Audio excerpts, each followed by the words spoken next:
Hello guys, আসসালামু আলাইকুম। Welcome to my another blog.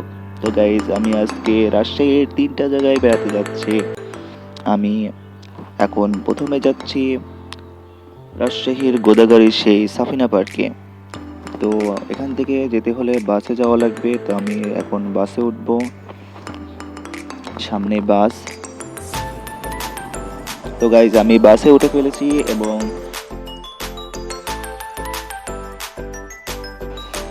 তো এখনই ইতিমধ্যে বাস ছেড়ে দিবে। আমরা এখন যাব রাজশাহীর সেই সাফিনা পার্কে।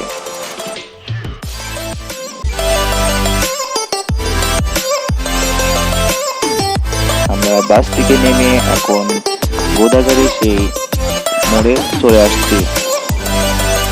এখান থেকে রিক্সায় করে যাওয়া লাগবে। আমরা রিক্সার কাছে যাচ্ছি। আমরা রিক্সা পেয়ে গেছি এবং সাফিনা পার্কের অল্প কাছেই চলে আসছি। তো আমরা ওই যে সামনে দেখতে পাচ্ছি রাজশাহী সাফিনা পার্কের সেই দোলনা।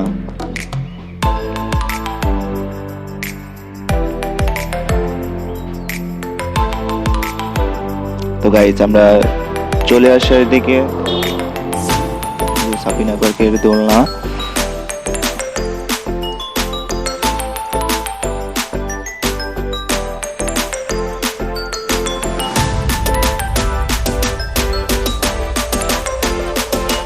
তো গাইস, আলহামদুলিল্লাহ আমরা সাফিনা পার্কের সেই গেটের সামনে চলে আসলাম। এই গেটটা আমার কাছে খুবই সুন্দর লাগছে। দেখুন গাইস, কি সুন্দর গেট। এগুলো হচ্ছে গেটের সামনের দোকান। তো আমরা এখন টিকিট কেটে ভিতরে প্রবেশ করব। তো অবশেষে আমরা পার্কের ভিতরে ঢুকলাম। এটা হচ্ছে পার্কের যেদিকে দোকান, ওই সাইডে। এই সামনে দোকান, ওগুলো সব কটাই দোকান।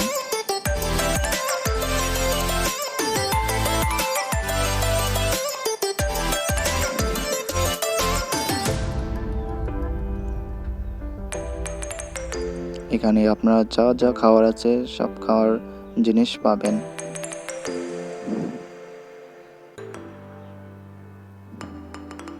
এই পার্কটা বেশি একটা বড় না। সুইমিং পুলটাই সবচেয়ে ভালো লাগছে আমার কাছে। এটা হচ্ছে পার্কের সুইমিং পুলের আরেক সাইডে।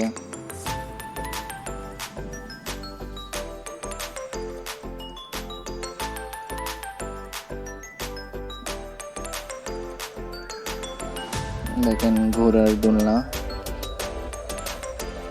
এই সাইডে আর কিছু তেমন কিছু নাই।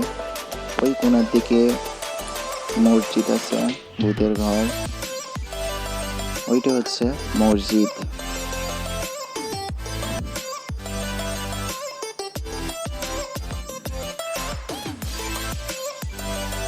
এগুলো হচ্ছে স্পট খাওয়ার বা থাকার জায়গা, রান্নার জায়গা ওইদিকে। এগুলো হচ্ছে স্পট।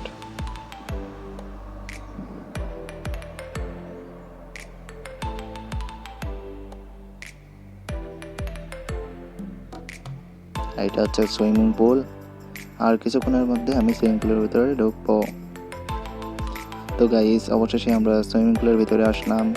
আমার কাছে যে ঘড়িটা আছে, ফোন, সেগুলো আমি আমার আম্মুর কাছে দিতে যাচ্ছি। সুইমিং পুলে দুইটা জিনিস আছে, একটা হচ্ছে বড়দের স্লাইড আর একটা হচ্ছে ছোটদের স্লাইড। আর আমি আমার ফোন এখন দিতে যাচ্ছি, ফোন, ঘড়ি। দেখেন, কক্সবাজারের মতো ছাতা দেওয়া হয়েছে, বসার জায়গা। আমার পিছনে যে স্লাইডটা, বড় স্লাইডটা দেখেন, এটা বড়দের জন্য।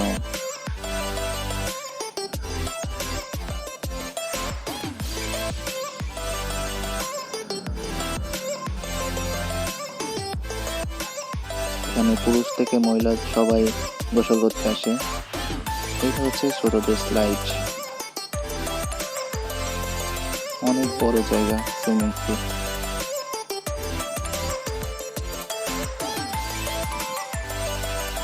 A few moments later. অবশেষে আমরা রাজশাহীর অন্যতম বিশ্ববিদ্যালয় বরেন্দ্র বিশ্ববিদ্যালয়ে চলে আসলাম। এখানে আমার আপু বর্তমানে ল পড়তেছে। আমি আপনাদের যতটুকু পারবো এই বিশ্ববিদ্যালয়টা দেখাবো। ভিতরে টাকা নিষেধ, কিন্তু তো আমি বাইরে থেকে যতটুকু পারবো আপনাদেরকে দেখাবো।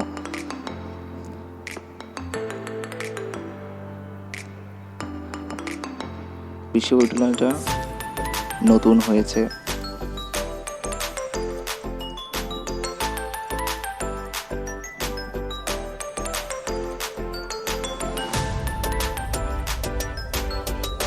এটা হচ্ছে নামাজ পড়ার জায়গা। এরকম নামাজ পড়ার জায়গা আরো অনেক আছে, আমি একটাই দেখালাম।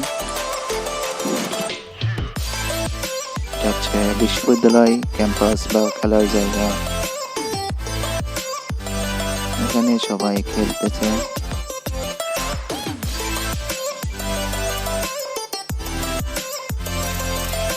এটা হচ্ছে বিশ্ববিদ্যালয়ের বাস।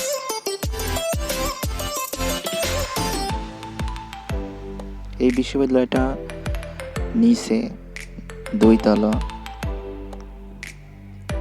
আছে নিচের দিকে। আপনারা এই শুধু একটা বিল্ডিং দেখে হতভম্ব হয় না, বিশ্ববিদ্যালয়টা নিচে বেশি। A few moments later. নদী দেখাতে নিয়ে যাচ্ছে। তো গাইস, আমরা সোজা রাজশাহী বিনোদপুর বাজার থেকে রিক্সাতে 10 টাকা ভাড়া দিয়ে কাজরাতে আসলাম। কাজরা থেকে কিছু দূরে করা ছোট পিলার দেখতে পাচ্ছেন, এগুলো দেওয়া হয়েছে কারণ এই রাস্তার দুই পাশে অনেক খাদ আছে বলে এই পিলারগুলো দেওয়া হয়েছে, যেন গাড়ি অ্যাক্সিডেন্ট কম হয়। তো গাইস, আমরা সামনে কিছু দূর গিয়ে রাজশাহীর পদ্মা নদী দেখতে পাবো।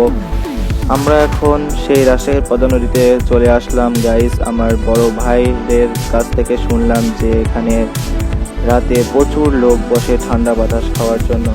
লোকের ভিড়ে এখানে রাতে দাঁড়ানো যায় না। গাইস, এটা হলো কাজলা সাঁকোপাড়া ঈদগাহ ময়দান। আর এই ঈদগাহ মাঠে শহরের ছেলেরা এখানে বিকেলে ফুটবল খেলে।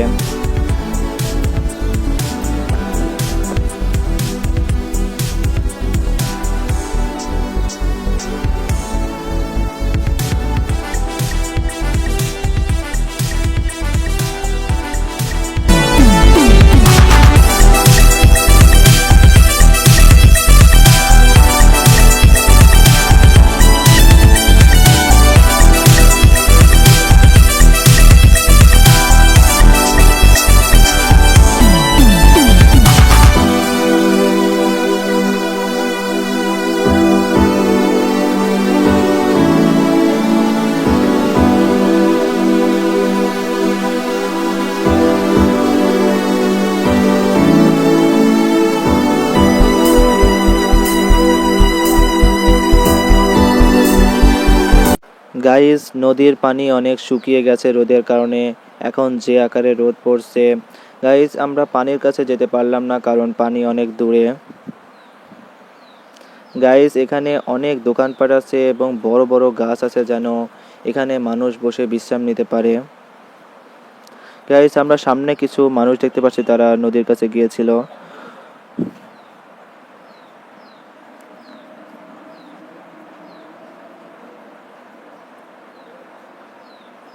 সামনে আমার 2 ভাইয়া হেরে যাচ্ছে।